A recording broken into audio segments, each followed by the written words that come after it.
Hello everyone, welcome to my channel. आज हम लोग अकाउंट्स का फर्स्ट चैप्टर डिस्कस करेंगे, चैप्टर 1 पार्ट 1 क्लास 11 का।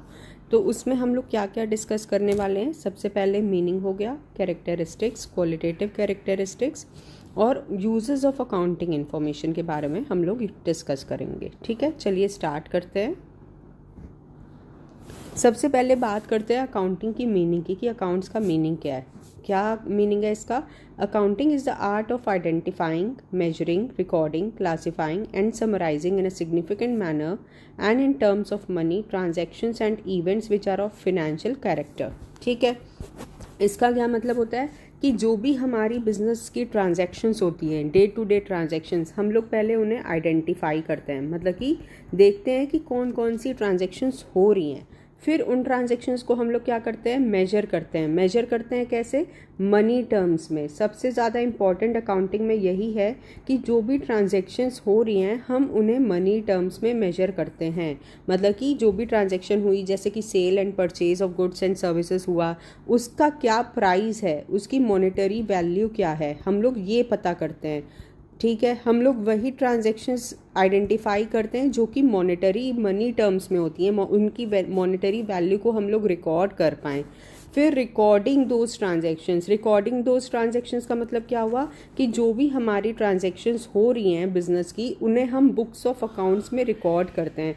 बुक्स ऑफ अकाउंट्स हमारा क्या हो गया, जैसे कि जर्नल है। ठीक है, इसे हम जर्नल में रिकॉर्ड करते हैं। ये जर्नल और ये बुक्स ऑफ अकाउंट्स, ये सारी चीज़ें हम लोग आगे डिस्कस करेंगे, बहुत ज़्यादा डीप में अभी नहीं जाते। ये हम सिर्फ सिंपल टर्म्स में समझते हैं कि अकाउंटिंग का मतलब क्या है। तो रिकॉर्ड करते हैं उन ट्रांजेक्शन्स को, फिर हम उसे क्लासीफाई करते हैं। क्लासीफाई करने का मतलब क्या हुआ, जो भी ट्रांजेक्शन सिमिलर नेचर की हैं, ठीक है, जो भी ट्रांजेक्शन सिमिलर नेचर की है, सेम नेचर की है, जैसे कि मान लीजिए एक्सपेंसेस हो गया, फिर कस्टमर्स हो गए, ये सारी चीज़ें हम लोग अलग अलग अकाउंट्स में रिकॉर्ड करते हैं, उनका एक अलग अलग हेड बना लेते हैं। And summarising in significant manner, मतलब कि जो भी हम अकाउंट्स बना रहे हैं उसकी इन्फॉर्मेशन हम मैनेजमेंट तक दे रहे हैं ताकि वो लोग डिसीजन ले पाएँ। उस अकाउंटिंग इन्फॉर्मेशन को एक समराइज्ड फॉर्म में प्रेजेंट कर रहे हैं कि हमें कितना प्रॉफिट हुआ, कितना लॉस हुआ हमारे बिजनेस को। इन टर्म्स ऑफ मनी, मतलब कि जो भी ट्रांजेक्शन्स हमने रिकॉर्ड करी वो क्या हुआ, मनी टर्म्स में हमने रिकॉर्ड करी। ठीक है, इतना समझ में आया होगा। And interpreting the results thereof, मतलब कि उससे हमें इंटरप्रेट करना, मतलब कि एनालाइज करना, समझना कि हमारे बिजनेस को कितना प्रॉफिट हो रहा है, कितना लॉस हो रहा है, हमारी ऑर्गेनाइजेशन कैसे काम कर रही है। And communicating the same to the users of accounting information, इसके बारे में हम लोग आगे पढ़ने वाले हैं कि यूजर्स ऑफ अकाउंटिंग इन्फॉर्मेशन क्या कौन होते हैं, मतलब जो हमारी अकाउंट्स की इन्फॉर्मेशन को, हमारी बिजनेस की अकाउंटिंग इन्फॉर्मेशन को यूज़ करते हैं, उसका इस्तेमाल करते हैं। ठीक है, चलिए आगे बढ़ते हैं। आई होप इतना क्लियर हुआ होगा आपको। अब हम बात करेंगे कैरेक्टरिस्टिक्स ऑफ अकाउंटिंग की। पहली कैरेक्टरिस्टिक है recording of financial transactions only, मतलब कि जो भी ट्रांजैक्शंस होती हैं हम उन्हीं ट्रांजैक्शन को बुक ऑफ अकाउंट में रिकॉर्ड करते हैं जो कि फिनेंशियल टर्म्स में होती हैं, मतलब कि जिसे हम मनी के टर्म्स में मेजर कर सकते हैं। जैसे कि अब कुछ ट्रांजैक्शंस ऐसी होती हैं जो मनी के टर्म्स में नहीं होती। वो कैसी होती हैं? जैसे कि मान लीजिए हमने हमारे 2 एम्प्लॉयज़ हैं, उनका आपस में झगड़ा हो गया, ये फिनेंशियल ट्रांजैक्शन नहीं है, वो उन्हें हम मनी टर्म्स में मेजर नहीं कर सकते। ठीक है, अब बात करते हैं recording of transactions in money terms. ये भी पॉइंट, ये दोनों रिलेटेड पॉइंट है कि हमें उन ट्रांजैक्शंस को मनी के टर्म्स में, यानी कि पैसों के फॉर्म में ही रिकॉर्ड करना है। Accounting is science as well as an art. Science कैसे? साइंस क्या होती है? एक science is a body of knowledge. Science क्या होती है? बॉडी ऑफ नॉलेज है जो कि जिसमें कुछ ऐसे प्रिंसिपल्स होते हैं जो कि यूनिवर्सली एक्सेप्टेड है। वैसे ही अकाउंट्स में कुछ ऐसे प्रिंसिपल्स और कन्वेंशंस होते हैं जो कि यूनिवर्सली एक्सेप्टेड है, जिसके बेसिस पे हम लोग अकाउंट्स बनाते हैं। इन प्रिंसिपल्स के बारे में हम लोग आगे डिस्कस करेंगे, मतलब कि हमको अकाउंट्स कैसे बनाना है, उसमें कुछ हमारे प्रिंसिपल्स हैं, कुछ रूल्स हैं, उसी के बेसिस पे हम लोग अपनी अकाउंट्स के स्टेटमेंट्स को बनाते हैं। आर्ट का मतलब क्या हुआ? आर्ट एक तरीके से क्या होती है, आर्ट एक तरीके से स्किल होती है। हर एक पर्सन की अपनी एक स्किल है, किसी की टास्क को करने के लिए हर एक इंसान का अपना काम करने का अलग अलग तरीका होता है और उसके पीछे कोई ना कोई मोटिव होता है। इसीलिए हमारी अकाउंटिंग में भी हर पर्सन की अलग अलग स्किल है, हर पर्सन की अलग अलग तरीका है वो काम करने का, कि वो उन प्रिंसिपल्स को, उन कॉन्सेप्ट्स को कैसे यूज़ करके अकाउंट्स के डेटा को प्रेजेंट करता है और उस पर क्या डिसीशंस लेता है। ठीक है, अब बात करते हैं प्रोवाइड सर्विस एक्टिविटी। कैसे सर्विस एक्टिविटी हुई? क्योंकि जो हम अकाउंट्स बनाते हैं, अकाउंटिंग डेटा बनाते हैं, जो ट्रांजैक्शंस रिकॉर्ड करते हैं, वो ट्रांजैक्शंस, वो इन्फॉर्मेशन कोई ना कोई हमारी यूज़ करता है, वो इन्फॉर्मेशन हम दूसरों तक प्रेजेंट करते हैं। जैसे किसको किसको प्रेजेंट कर रहे हैं, जैसे बैंक्स हो गए, गवर्नमेंट हो गए, हमारे क्रेडिटर्स हो गए। तो एक तरीके से हम क्या कर रहे हैं, सर्विस दे रहे हैं। क्यों? क्योंकि उस इन्फॉर्मेशन के बेसिस पे वो अलग अलग डिसीजंस ले पाते हैं। अब बात करते हैं आइडेंटिफाइंग एंड रिकॉर्डिंग की। आइडेंटिफिकेशन एंड रिकॉर्डिंग मैंने मीनिंग ऑफ अकाउंटिंग में डिस्कस किया है कि पहले हम ट्रांजेक्शन्स को आइडेंटिफाई करते हैं कि कौन कौन सी ट्रांजेक्शन्स हमारी बिजनेस से रिलेटेड हैं मनी टर्म्स में। फिर उन ट्रांजेक्शन्स को अकाउंट्स में रिकॉर्ड करना, बुक्स में रिकॉर्ड करना, ये हमारी ट्रांजेक्शन हुई है, उसका इतना अमाउंट है। ठीक है, फिर क्लासीफाई करना, मतलब हर जो भी ट्रांजैक्शन हमारी सेम नेचर की है, जैसे मान लीजिए हमने जो भी हमारा खर्चा हुआ, जो भी हमारे एक्सपेंसेस हुए, हमने उन्हें एक्सपेंसेस अकाउंट में क्लासीफाई कर दिया, तो उसे क्लासीफाई करना बोलते हैं। फिर आता है समराइजिंग। समराइजिंग क्या होता है कि जैसे हमने जो भी डेटा बनाया है हम उसे समरी के फॉर्म में प्रेजेंट कर रहे हैं, जैसे ट्रायल बैलेंस बना रहे हैं, बैलेंस शीट बना रहे हैं, प्रॉफिट एंड लॉस अकाउंट बना रहे हैं। ये सारी चीज़ें हम लोग आगे पढ़ेंगे डिटेल में। फिर आता है इंटरप्रिटेशन। इंटरप्रिटेशन मतलब हम लोग क्या डिसीजन निकाल रहे हैं, जो हमारे पास इंफॉर्मेशन है अकाउंट्स की, उससे हम लोग क्या इंटरप्रेट कर रहे हैं, क्या हम लोग उसको समझ रहे हैं कि मतलब हमारी अकाउंट कितने, हमारा बिजनेस कितने अच्छे से काम कर रहा है, वो हमारे कॉम्पिटिटर्स के कंपैरिजन में कितने अच्छे से काम कर रहा है। ये सारी चीज़ें हमें अकाउंट से पता चलती हैं।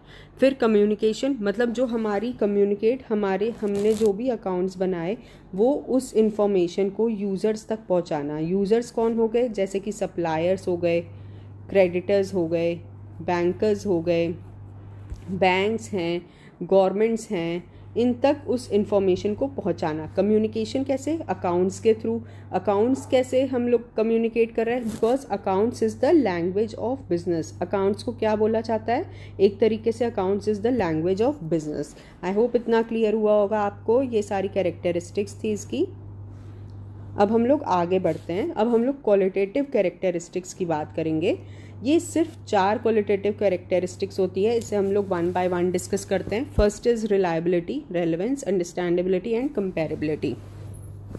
रिलायबिलिटी क्या होती है? रिलायबल का मतलब क्या होता है कि आप जो भी इंफॉर्मेशन या जो भी चीज़ आपके पास है, आप उसके ऊपर रिलाई कर पा रहे हो कि नहीं, आप उसके ऊपर ट्रस्ट कर पा रहे हो कि नहीं। वो कैसे होगा? जब वो इन्फॉर्मेशन आपकी ट्रू होगी, फेयर होगी, उसमें कोई भी ऐसे एरर नहीं हुए होंगे, कोई भी फ्रॉड नहीं हुआ होगा। तो मतलब कि जो भी हम अकाउंटिंग इन्फॉर्मेशन बना रहे हैं वो हमारी रिलायबल होनी चाहिए, मतलब उस पर हमें ट्रस्ट होना चाहिए कि हम उस पर ट्रस्ट कर पाएँ। वो ट्रू होनी चाहिए, फेयर होनी चाहिए, उसमें कोई एरर्स नहीं होने चाहिए, कोई भी एरर्स नहीं होने चाहिए। ठीक है, एक तो ये हुआ रिलायबिलिटी। फिर आती है रेलेवेंस। रेलेवेंस क्या होता है कि आप अपनी अकाउंटिंग इन्फॉर्मेशन में सारी इम्पॉर्टेंट इन्फॉर्मेशन, जितनी भी इम्पॉर्टेंट इन्फॉर्मेशन है जो कि कस्टमर्स या गवर्नमेंट या बैंक्स के लिए इम्पॉर्टेंट है, वो सारी इन्फॉर्मेशन, या मैनेजमेंट के लिए जो इम्पॉर्टेंट है, क्योंकि मैनेजमेंट क्योंकि वो हमारे ऑर्गेनाइजेशन को मैनेज करता है, या एम्प्लॉयज़ के लिए, वो सारी इम्पॉर्टेंट इन्फॉर्मेशन आप अकाउंट्स में रिकॉर्ड कर रहे हैं, क्योंकि उसके बेसिस पे बहुत सारे डिसीशंस लेने होते हैं। ठीक है, तो जो भी आप इन्फॉर्मेशन रिकॉर्ड कर रहे हैं वो रेलेवेंट होनी चाहिए, उसमें सारी इन्फॉर्मेशन होनी चाहिए, सब कुछ डिस्क्लोज किया जाना चाहिए। ठीक है, फिर आता है अंडरस्टैंडेबिलिटी। अंडरस्टैंडेबिलिटी का मतलब क्या हुआ कि आपकी जो भी अकाउंट्स हैं वो लोगों को समझ आना चाहिए। आपने कैसे बनाया, इसके पीछे क्या रीज़न है, क्या फैक्टर है, क्या मेथड्स यूज़ किए हैं, आप क्या अकाउंट्स से कहना चाहते हैं, वो सब लोगों को समझ में आना चाहिए बुक्स ऑफ अकाउंट्स के through. It should be understandable. Comparability कैसे कि आपने एक साल में क्या परफॉर्मेंस करी, ठीक है, आपकी 2019 में क्या परफॉर्मेंस थी बिजनेस की, आज आपकी 2020 में क्या परफॉर्मेंस है, कैसे पता चलेगा? अकाउंट से पता चलेगा, फिनेंशियल स्टेटमेंट से पता चलेगा, बैलेंस शीट से पता चलेगा, जो कि हम आगे डिस्कस करने वाले हैं। आपने 2019 में 1 करोड़ का प्रॉफिट कमाया, 2020 में आपने 1 करोड़ 50 लाख का प्रॉफिट कमाया। पता चला क्योंकि ये कैसे हमें पता चल रहा है? हमारे फिनेंशियल स्टेटमेंट्स के थ्रू। आप अपने ही फर्म बिजनेस का कंपैरिजन एक साल से दूसरे साल में कंपेयर कर सकते हैं, आप दूसरी फर्म के साथ भी कंपेयर कर सकते हैं। चलिए आगे बढ़ते हैं। अब बात करते हैं यूज़र्स ऑफ अकाउंटिंग इन्फॉर्मेशन की। यूज़र्स मतलब कि जो हमारी अकाउंट्स की इन्फॉर्मेशन को यूज़ करते हैं। ठीक है, हमारी जो हमने बुक्स ऑफ अकाउंट्स बनाए ऐसे ही तो नहीं बनाए होंगे, आखिर उसको कोई ना कोई यूज़ करता होगा। तो वो यूज़र्स कौन है? सबसे पहले तो हमारे इंटरनल यूज़र्स, दूसरे हमारे एक्सटर्नल यूज़र्स। इंटरनल यूज़र्स कौन होते हैं? जो कि हमारी ऑर्गेनाइजेशन से डायरेक्टली कनेक्टेड होते हैं, जो हमारे बिजनेस से डायरेक्टली कनेक्टेड होते हैं, वो हमारे इंटरनल यूजर्स होते हैं। जैसे कि मैनेजमेंट। क्यों मैनेजमेंट? क्योंकि वो हमारे बिजनेस को मैनेज कर रहा है, वो हमारे बिजनेस को मैनेज कर रहा है।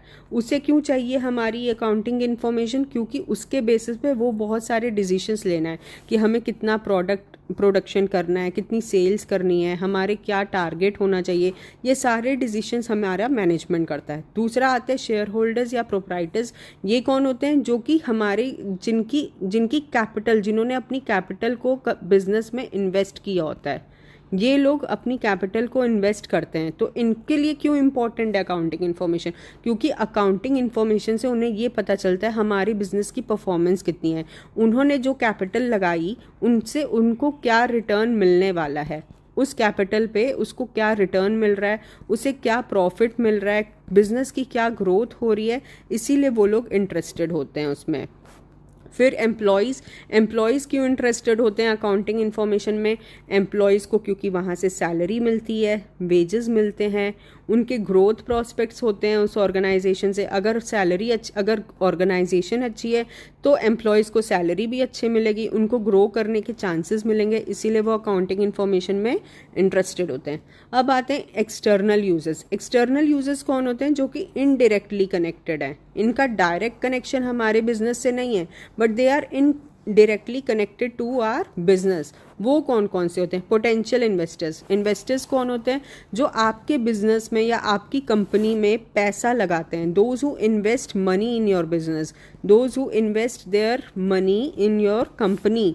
तो वो लोग जो पैसा लगाते हैं वो क्यों इंटरेस्टेड होते हैं? क्योंकि उनको चाहिए कि मुझे कितना रिटर्न मेरे पैसे पे मिलेगा, मुझे कितना इंटरेस्ट मिलने वाला है मेरे पैसे पे, इसीलिए वो लोग इंटरेस्टेड होते हैं। अगर कंपनी अच्छा परफॉर्म नहीं कर रही है तो उनका पैसा डूब जाएगा, अगर कंपनी अच्छा परफॉर्म कर रही है तो उनको अच्छा रिटर्न उनकी इन्वेस्टमेंट में मिलेगा।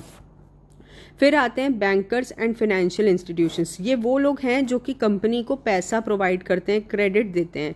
कैसे क्रेडिट देते हैं? In form of cash credit, in form of overdraft. ये सारी चीज़ें भी आप लोग पढ़ेंगे।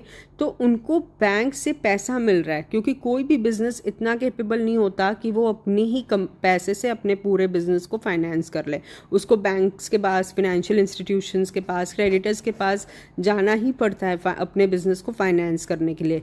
तो इसीलिए बैंक्स को लोन देने से पहले ये सेटिस्फैक्शन होना ज़रूरी है कि जिससे वो लोन दे रहे हैं उससे उनके लोन वापस मिलेगा कि नहीं, उनका लोन रीपे होगा, उस पे जो इंटरेस्ट वो चार्ज कर रहे हैं वो इंटरेस्ट उन्हें मिलेगा कि नहीं मिलेगा। इसीलिए बैंक्स को पता चलता है अगर कंपनी अच्छा परफॉर्म करेगी तो company timely payment of loan and interest भी करेगी। ऐसे ही क्रेडिटर्स होते हैं जो हमें उधार पे माल देते हैं। हम लोग बहुत सारे गुड्स जो हैं क्रेडिट पे लेते हैं क्रेडिटर्स से, तो उनको भी जानना बहुत ज़रूरी है कि अगर वो गुड्स क्रेडिट पे दे रहे हैं तो उनका पैसा उनको मिलेगा कि नहीं मिलेगा। गवर्नमेंट क्यों इंटरेस्टेड होती है? गवर्नमेंट इसलिए इंटरेस्टेड होती है क्योंकि वो टैक्स कलेक्ट करती है। ठीक है, तो इसीलिए गवर्नमेंट भी इंटरेस्टेड होती है कंपनी की अकाउंटिंग इन्फॉर्मेशन के लिए, क्योंकि उनको वहाँ से टैक्स मिल रहा है। फिर बात करते हैं आगे रिसर्चर्स की। रिसर्चर्स भी इंटरेस्टेड होते हैं क्योंकि वो रिसर्च करते हैं कंपनी में कोई प्रोडक्ट लॉन्च करने से पहले, और उन्हें इंट्रा फर्म कंपैरिजन करना होता है, इसीलिए वो इसमें इंटरेस्टेड होते हैं। पब्लिक क्यों इंटरेस्टेड होती है? क्योंकि पब्लिक से कंपनी को एम्प्लॉयज़ मिल रहे हैं, तो एम्प्लॉयज़ के लिए एक तो जानना बहुत ज़रूरी हो गया, पब्लिक के लिए ये जानना बहुत ज़रूरी हो गया अगर वो इस ऑर्गेनाइजेशन में काम करते हैं तो उसे कैसी सैलरी मिलेगी, उनके ग्रोथ प्रॉस्पेक्ट्स क्या हैं। फिर पब्लिक और कौन कौन सी चीज़ें देती है, जैसे कि पब्लिक वहाँ से ऑर्गेनाइजेशन से गुड्स परचेज़ कर रही है, वो एक तरीके से ऑर्गेनाइजेशन की कस्टमर है, तो इसीलिए वो इंटरेस्टेड होती है कि बिज़नेस कैसा परफॉर्म कर रही है, उसका प्रोडक्ट कैसा है, बिज़नेस की परफॉर्मेंस कैसी है in comparison to other companies.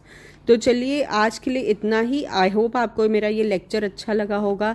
अगर आपको मेरे ये कॉन्सेप्ट समझ में आए हैं तो ज़रूर मेरी वीडियो को लाइक करिए, सब मेरे चैनल को सब्सक्राइब करिए और ज़्यादा से ज़्यादा लोगों के साथ मेरी वीडियो को शेयर करिए। अगर आप कोई सजेशन देना चाहते हैं तो ज़रूर मुझे कमेंट सेक्शन में लिख कर बताइए, जिससे कि मैं अपनी और वीडियोज़ को इम्प्रूव करूँगी। Thanks a lot for visiting my channel. Thank you so much.